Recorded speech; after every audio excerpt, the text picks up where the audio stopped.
ಕುಂಟುತ್ತ ಸಾಗಿದ white topping ರಸ್ತೆಯಲ್ಲಿ ಮಲಗಿ ಕರವೇ ಮುಖಂಡ ಚಂದ್ರಶೇಖರ್ ಆಕ್ರೋಶ. ದೊಡ್ಡಬಳ್ಳಾಪುರ ನಗರದ ಜಿ ರಾಮೇಗೌಡ ವೃತ್ತದಿಂದ ತಾಲೂಕು ಕಚೇರಿವರೆಗೆ 10 ಕೋಟಿ ರೂಪಾಯಿ ವೆಚ್ಚದಲ್ಲಿ ನಡೆಯುತ್ತಿರುವ ವೈಟ್ ಟಾಪಿಂಗ್ ರಸ್ತೆ ಕಾಮಗಾರಿ ಆಮೆಗತಿಯಲ್ಲಿ ನಡೆಯುತ್ತಿರುವುದಕ್ಕೆ ಸಾರ್ವಜನಿಕರು ತೀವ್ರ ಆಕ್ರೋಶ ವ್ಯಕ್ತಪಡಿಸಿದ್ದಾರೆ. ಕರವೇ ಕನ್ನಡಿಗರ ಬಣದ ಅಧ್ಯಕ್ಷ ಚಂದ್ರಶೇಖರ್ ಶುಕ್ರವಾರ ರಸ್ತೆಯ ಅಧ್ವಾನವನ್ನ ಖಂಡಿಸಿ ರಸ್ತೆಯಲ್ಲೇ ಮಲಗಿ ಆಕ್ರೋಶ ವ್ಯಕ್ತಪಡಿಸಿದರು. ಈ ವೇಳೆ ಮಾತನಾಡಿದ ಹೋರಾಟಗಾರ ಚಂದ್ರಶೇಖರ್, ಕಳೆದ ಸೆಪ್ಟೆಂಬರ್ನಲ್ಲಿ ಆರಂಭವಾದಂತಹ ಕಾಮಗಾರಿ ಅತ್ಯಂತ ನಿಧಾನಗತಿಯಲ್ಲಿ ನಡೆಯುತ್ತಿದೆ. ರಸ್ತೆಯ 2 ಭಾಗದಲ್ಲಿ ಅಗೆದು ಅರ್ಧಕ್ಕೆ ಬಿಟ್ಟಿದ್ದಾರೆ. ರಸ್ತೆಯುದ್ದಕ್ಕೂ ಧೂಳು ತುಂಬಿದೆ. ಸಾರ್ವಜನಿಕರಿಗೆ ಸಾಕಷ್ಟು ತೊಂದರೆಯಾಗಿದೆ. ಧೂಳಿನ ಮೇಲೆ ನೀರನ್ನು ಹಾಕಿ ಎಂದು ಮನವಿ ಮಾಡಿದ್ರೂ ಪ್ರಯೋಜನವಾಗಿಲ್ಲ. ಶೀಘ್ರವಾಗಿ ಧೂಳಿನಿಂದ ಮುಕ್ತಿ ನೀಡಬೇಕೆಂದು ಆಗ್ರಹಿಸಿದರು. ಕೆಸ್ತೂರು ಗ್ರಾಮ ಪಂಚಾಯಿತಿ ಮಾಜಿ ಅಧ್ಯಕ್ಷ ರಮೇಶ್ ಮಾತನಾಡಿ, ಕಳೆದ 4 ತಿಂಗಳುಗಳಿಂದ ರಸ್ತೆ ಕಾಮಗಾರಿ ಮಾಡುತ್ತಿದ್ದಾರೆ. ಒಂದು ಭಾಗದಲ್ಲಿಯೂ ಪೂರ್ಣ ಮಾಡಿಲ್ಲ.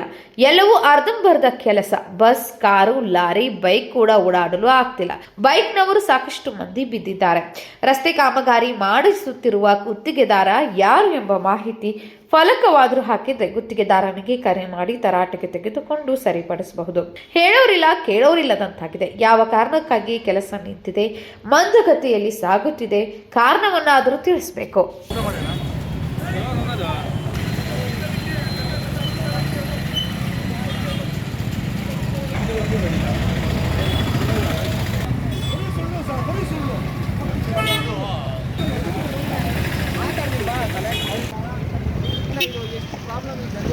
ಅಷ್ಟು ಪ್ರಾಬ್ಲಮ್ ಇದೆ.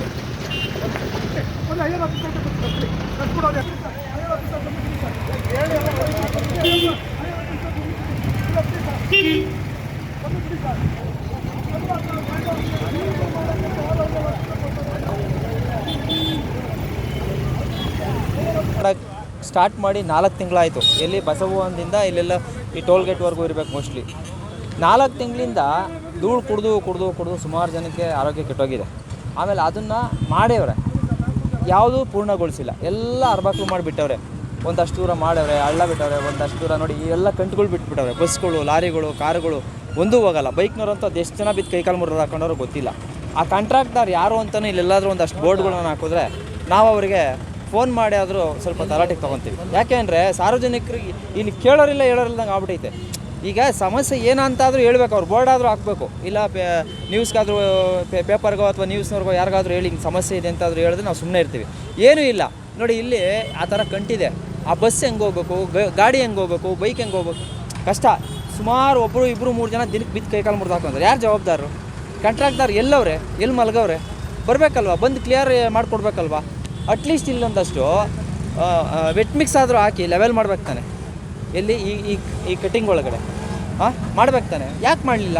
ಅವ್ರಿಗೆ ಕಣ್ಣು ಕಾಣಿಸಲ್ವಾ? ಇಲ್ಲಿ ನೋಡಿ ಎಷ್ಟು ಜನ ಬೀಳ್ತಾರೆ. ಇಲ್ಲಿ ದಿನ ಬೆಳಗ್ಗೆ ನೀವೇ ಒಂದು ಅರ್ಧ ಗಂಟೆ ನಿಂತ್ಕೊಳ್ರಿ. ಇಲ್ಲಿ ಬೈಕ್